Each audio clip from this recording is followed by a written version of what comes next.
Halo para penggemar dan pecinta fisika. Sekarang saya mau menjelaskan mengenai gejala kapilaritas.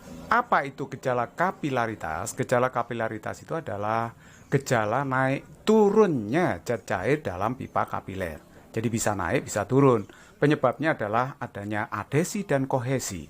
Adesi itu adalah gaya tarik-menarik antara molekul-molekul yang tak sejenis, sedangkan kohesi adalah gaya tarik-menarik antara molekul-molekul yang sejenis. Misalkan saya memiliki pipa kapiler dari bahan kaca, saya masukkan tegak lurus. Jadi pipa kapiler itu adalah pipa yang mempunyai luas penampang yang sangat kecil. Jadi jari-jari penampangnya sangat kecil, misalkan 0,4 mm, 1 mm, itu masih dibilang pipa kapiler gitu ya. Jadi kalau saya masukkan tegak lurus seperti ini, maka nanti air itu bisa naik ke atas gitu ya, terangkat ke atas, merayap melalui dinding pipa kapiler itu. Kenapa begitu? Kenapa demikian? Jawabannya karena adesi lebih besar daripada kohesi. Artinya bahwa gaya tarik-menarik antara molekul-molekul air dengan kaca itu lebih tinggi daripada gaya tarik-menarik antara molekul-molekul air itu sendiri. Jadi air itu lebih tertarik lawan jenisnya daripada tertarik sejenisnya, begitu ya. Oke, nah akibatnya karena ini adesi lebih kuat dari kohesi, maka bentuk permukaan air dalam pipa kapiler itu berbentuk cekung. Nah, istilahnya bentuk permukaan zat cair dalam pipa kapiler disebut sebagai meniskus. Jadi air itu meniskus cekung. Nah, terus kemudian bagaimana untuk raksa? Kalau saya masuki pipa kapiler yang sama tadi ya, saya masukkan begini, maka kohesi ini akan lebih besar daripada adesi. Artinya molekul-molekul raksa itu lebih senang berkumpul dengan temannya sendiri daripada tertarik ke molekul kaca gitu ya. Nah, pipa kapiler ini tadi kan terbuat dari kaca ya. Gaya tarik-menarik antara molekul-molekul raksa yang sejenis itu lebih besar daripada gaya tarik-menarik antara molekul raksa dengan dinding pipa kapilernya ini. Makanya kenapa permukaan raksa itu jadi turun dan memiliki meniskus cembung seperti itu. Nah, kita akan menurunkan rumus kenaikan zat cair dalam pipa kapiler atau penurunannya dalam pipa kapiler. Baik, sekarang saya akan turunkan kenaikan atau penurunan zat cair dalam pipa kapiler. Jadi ini saya menggambar pipa kapiler, saya perbesar ini ya. Kalau air tadi meniskusnya adalah cekung. Nah, kalau saya perpanjang permukaan zat cair seperti ini, lurus, miring ke atas, lurus, miring ke atas, maka ada sudut yang dibentuk antara perpanjangan permukaan zat cair dengan dinding pipa kapiler. Nah, sudut itu kemudian disebut sebagai sudut kontak. Nah, kenapa terjadi permukaan cekung seperti ini? Karena tadi saya sudah mengatakan bahwa gaya tarik-menarik antara molekul air dengan molekul kaca itu lebih besar daripada tarik-menarik antar molekul air itu sendiri. Nah, kita tahu bahwa permukaan zat cair secara umum dalam pipa kapiler itu kan mempunyai tegangan permukaan ya. Nah, tegangan permukaan itu dirumuskan F per L, simbolnya gamma ya. Gamma itu menyatakan tegangan permukaan, nanti satuannya Newton per meter, F itu gaya permukaan, satuannya Newton. Sedangkan L itu adalah panjang permukaan, satuannya adalah meter. Nah, sekarang perhatikan baik-baik, ini sebenarnya adalah gambar dua dimensi. Cekungan air dalam pipa kapiler itu kalau saya gambar bentuk tiga dimensi itu seperti ini. Jadi kalau begitu pada permukaan ini akan bekerja gaya permukaan yang banyak sekali, bahkan ini padat ya. Ini padat, ini hanya perwakilan saja, F1, F2, F3, F4 miring ke atas seperti itu. Nah, gaya-gaya ini nanti bisa kita proyeksikan ke arah sumbu Y. Nah, misalnya kalau F1 yang miring ini saya proyeksikan ke arah sumbu Y, berarti nanti jadinya adalah F1 cos theta. Karena ini urean samping sudut. Nah, nanti penjumlahan urean gaya-gaya ini yang ke arah sumbu Y akan menghasilkan gaya resultan F total seperti itu. Nah, jadi jelasnya begini nanti, bahwa F total itu adalah F1 cos theta, ini juga diuraikan ke arah vertikal menjadi F2 cos theta, F3 cos theta, dan seterusnya. Nah, ini saya bisa tulis F1 plus F2 plus F3 dan seterusnya kali cos theta. Nah, sedangkan jumlahan F1, F2, F3 itu tidak lain adalah gaya permukaan yang bekerja pada permukaan air dalam pipa kapiler itu dikalikan dengan cos theta. Lalu F-nya ini saya uraikan, itu ya, berarti gamma dikalikan L cos theta. Nah, gamma ini tertentu untuk cairan tertentu, L-nya itu adalah panjang permukaan zat cair yang menyentuh kaca. Jadi panjang permukaan zat cair yang menyentuh kaca itu berupa keliling lingkaran ya. Nih, yang menyentuh kaca, permukaan zat cair yang menyentuh kaca itu berupa keliling lingkaran. Jadi kalau begitu keliling lingkaran itu adalah 2πr dikalikan dengan cos theta begitu. Nah, sekarang kalau zat cairnya naik, suatu saat terjadi suatu keadaan setimbang.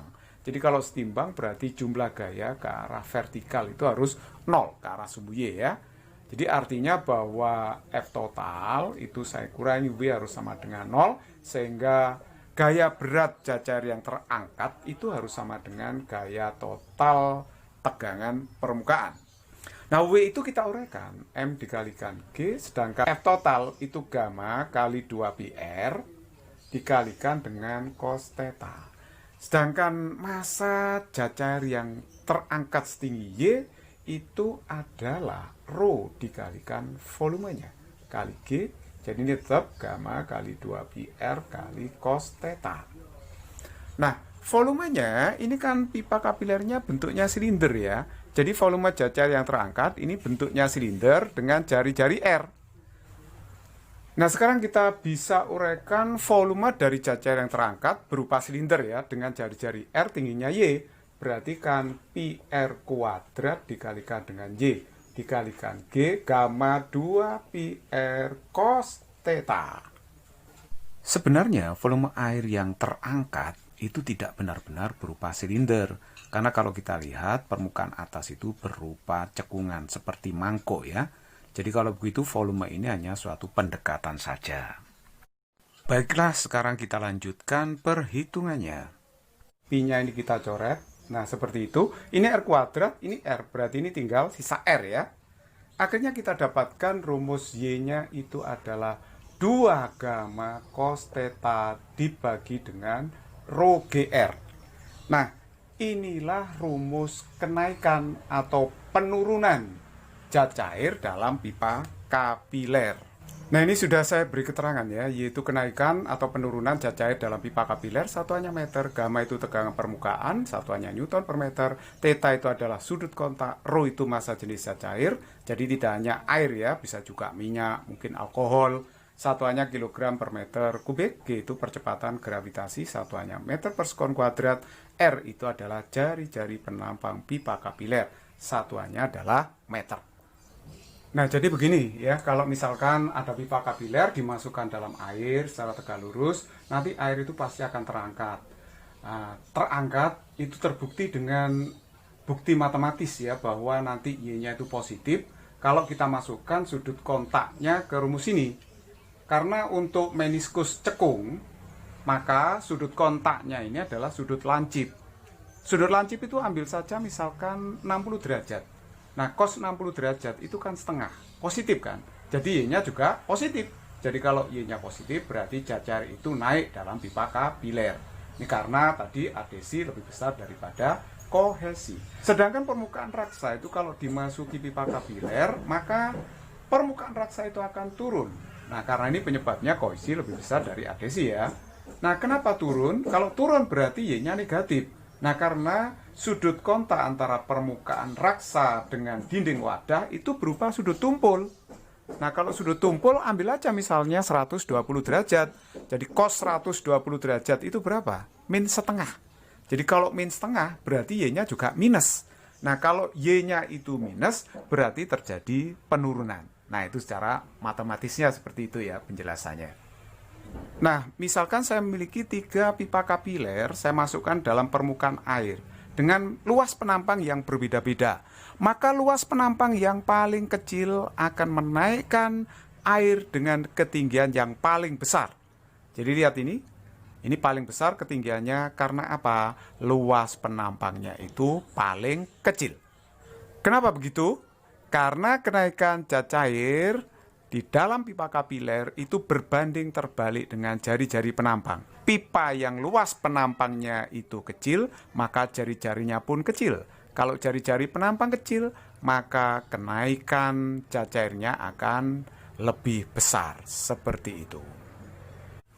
Contoh soal nomor 1, pipa kapiler yang memiliki jari-jari penampang 2 mm dimasukkan secara vertikal ke dalam permukaan air. Sudut kontak permukaan air dalam pipa kapiler 60 derajat.